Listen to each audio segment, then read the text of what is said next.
As we all know, Arsenal used to sign some interesting players over the years. Some better, some worse. But today, we are going to talk about the 5 weirdest signings Arsenal made in the Premier League era.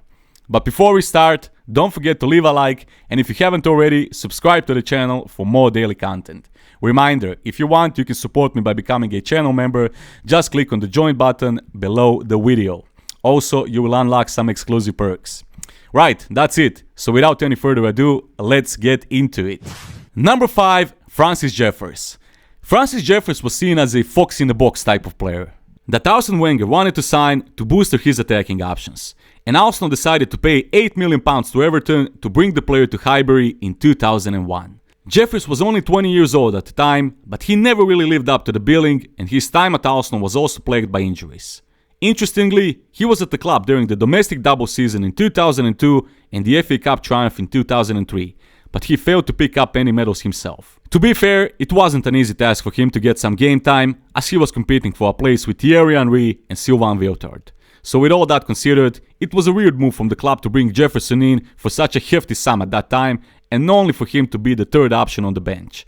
And, probably unsurprisingly, Jefferson has done very little since leaving Arsenal. He spent some time on loan at Everton during the Arsenal's invincible season, before Arsene Wenger decided to sell him to Charlton Athletic for £2.6 million in 2004. The Englishman later played for Glasgow Rangers, Blackburn Rovers, Ipswich Town, Sheffield Wednesday, Newcastle Jets and Floriana, before finishing his career in 2013 at Accrington Stanley in the 4th division of English football. Arsene Wenger has not had a good record signing young English players, but Jeffers was probably by far the biggest failure of all of them. He cost nearly as much as Thierry Henry did a few years earlier, but the Frenchman went on to break all of Arsenal's goal-scoring records, while Francis Jeffers is most notable for being sent off in the 2003 Community Shield match against Manchester United, only 12 minutes after coming on as a sub. Number 4, Park Chuong. In what was one of the strangest signings of Arsene Wenger's era at Arsenal, to this day, nobody knows why South Korean international never got a chance to prove himself at Arsenal. Arsenal had sealed a transfer fee for the 26-year-old Monaco forward under the very nose of Lille in the summer of 2011. The story went that Park, who had played for Monaco since 2008, had arrived in Lille to undergo a medical with the presumption that he was on the verge of joining the French club that summer. But then, it all got a bit weird. Park Chu-young failed to show up for the second part of his medical, and Lille team representatives checked in his hotel room, only to find it abandoned. So, what exactly happened? Well, the unofficial story is next. Although Lille was on the verge of signing a South Korean player, in the last moment, Arsenal offered more money to Monaco. So Park left his hotel moments before he had his final medical examination with Lille, before signing a contract. Park simply left the hotel and got on a plane to London to sign for the Gunners. Taking all these facts into consideration and how much effort Arsenal put into signing him, you would probably expect Park to be an important player in Arsene Wenger's squad for the upcoming season. Well, that wasn't the case. Park made just one league appearance for Arsenal that season, and he reportedly never earned the confidence of Arsene Wenger, with his lack of first-team opportunities a testament to that. It was just a pretty bizarre situation all around, with Park later only playing for the Arsenal reserves during the second part of the season. So, as the season was coming to an end, it was no surprise that Park said that he wants to seek a transfer away from the club due to the lack of playing time. Arsenal then sent him on loan to Celta Vigo and then Watford, before his contract expired in 2014. Park, now 37 years old, is currently playing for Ulsan Hyundai in South Korea. All in all, a truly bizarre transfer by Arsenal. Number 3, Lassana Diarra. This is a weird one. On transfer deadline day in the summer of 2007, Arsenal signed Lassana Diarra from Chelsea for an undisclosed fee, and he was given the number 8 shirt, vacated by the departure of Freddie Ljungberg. On his move across London, he said that Arsene Wenger is one of the main reasons for him joining the club, along with the style of football played by Arsenal. And Arsene Wenger had called the young Frenchman a multifunctional player and a good addition to the squad. So, what happened next, you might ask? Well, Lassana Diarra collected only 7 Premier League appearances under Arsene Wenger before he decided to join Portsmouth during the winter transfer window, only 5 months after signing with the Gunners.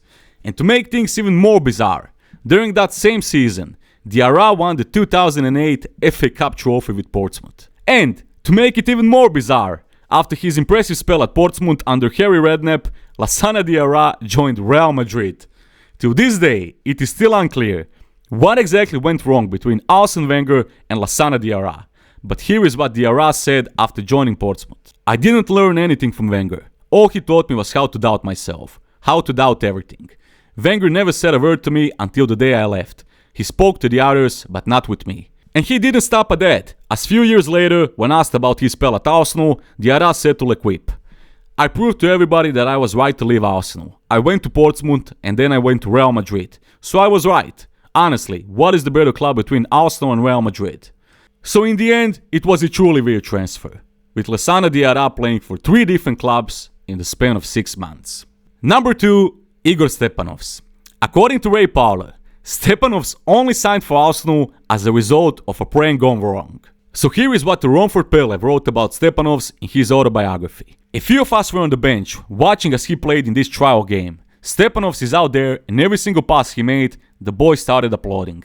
Just because we knew Martin Keown would be getting a bit steamed up by it. Dennis Bergkamp was sitting behind Arsene and kept doling out these compliments about Stepanovs. Great header.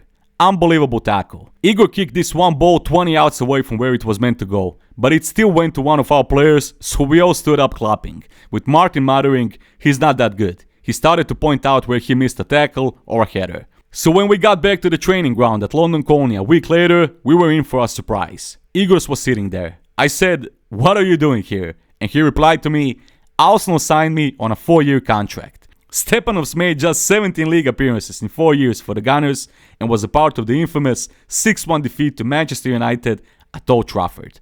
The Latvian's contract expired in 2004 and he joined the Swiss club Grasshopper on a free transfer. Well, you only live once. And at number 1, the one and only Kim Kallstrom. Kallstrom joined Arsenal on loan from Spartak Moscow in January 2014 with a broken back. Yes, with a broken back. He joined Arsenal in a deadline day deal on loan until the end of a season with a broken back. For many supporters and media outlets in general, it was one of the most bizarre signings of the Arsene Wenger era, especially after it was discovered that Kallstrom was carrying a back injury which showed up in a routine scan during his medical for Arsenal. But Arsene Wenger had no hesitations in sanctioning the move. Kallstrom eventually made his debut on March 25th, 2014 against Swansea City in a 2-2 draw. In total, the Swede made just 4 appearances for Arsenal, and he is best remembered for scoring a crucial penalty in an FA Cup semi-final win against Wigan Athletic. After his loan deal expired in the summer, Kallstrom returned to Russian side Spartak Moscow. When asked about his penalty against Wigan in the FA Cup, Kim Kallstrom said in his farewell interview, although my contribution was small in the 120-year history of the club, it was a highlight for me. The greatest 15 minutes of my life. At the time, I didn't know how significant that game was, because for me, Arsenal was a club that collected trophies all the time. I had the Invincibles and the Freddie Ljungberg era in my head, so I didn't understand that there had been so much time since the last trophy, and the pressure to win one was very big. So obviously, all the coaches felt that, but I had no knowledge of it at the time. And if you were wondering where is Kim Kallstrom today, well, after he returned to Sweden and signed for Djurgårdens, Kallstrom retired in December 2017. He has since completed the UEFA Executive Masters course for international players and is currently pursuing a career as a football manager.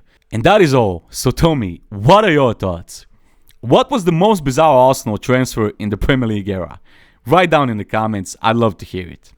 Thank you for watching. Once again, don't forget to leave a like and subscribe to the channel for more daily content. Thank you, and I'll see you on the next one. Peace.